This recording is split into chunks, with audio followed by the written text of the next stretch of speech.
Shivam Dube, the unsung hero. তাকে ঘিরে আলোচনার কোনো বলয় নেই। হার্দিক পান্ডিয়ার মতো তার নেই কোনো অরা।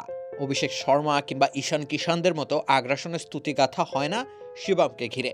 সেসবের পরও তিনি করেন না। নীরবে নিভৃতে শিবম দলের জন্য কার্যকর সব ইনিংস খেলে যান, থেকে যান লোকচক্ষুর আড়ালে।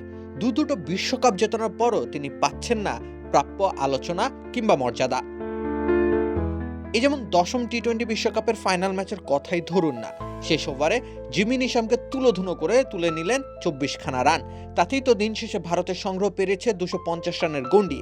8 বলে 26 রানের ইনিংসটি নিয়ে আলোচনা হবে না যতটা আলোচিত হবে সঞ্জু স্যামসনের 89 কিংবা অভিষেক শর্মার 52 রান।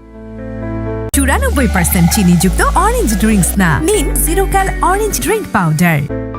শুধু এই একটাই ইনিংস না, সেমিফাইনালেও 25 বলে 43 রানের ভীষণ কার্যকর এক ইনিংস উপহার দিয়েছিলেন শিবম দুবে। রান আউট হওয়ার আগে ভারতের 250 রানের সংগ্রহের ভিতটাকে আরও পাকাপোক্ত করে দিয়ে যান তিনি। তারও আগে 4 বলে 8 রানের একটি ইনিংস খেলেছিলেন তিনি ওয়েস্ট ইন্ডিজের বিপক্ষে। ওই ইনিংসের মাহাত্ম্য কত তা বুঝতে হলে পরিস্থিতি একটু রোমন্থন করা প্রয়োজন। সেদিন শিবম যখন ব্যাটিং করতে নামেন তখন ভারতের জয়ের জন্য প্রয়োজন ছিল 10 বলে 17 রান।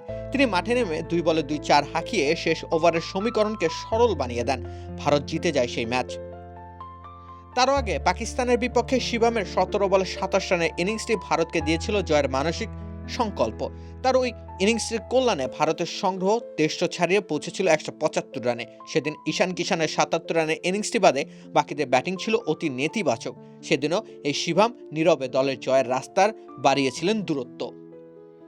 তারও আগে 2024 টি-20 বিশ্বকাপের ফাইনালেও ইম্প্যাক্টফুল ইনিংস এসেছিল শিবমের ব্যাট থেকে।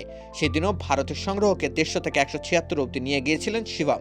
16 বলে 27 রানের ইনিংসটি ভারতকে মানসিকভাবে এগিয়ে দিয়েছিল দক্ষিণ আফ্রিকার বিরুদ্ধে।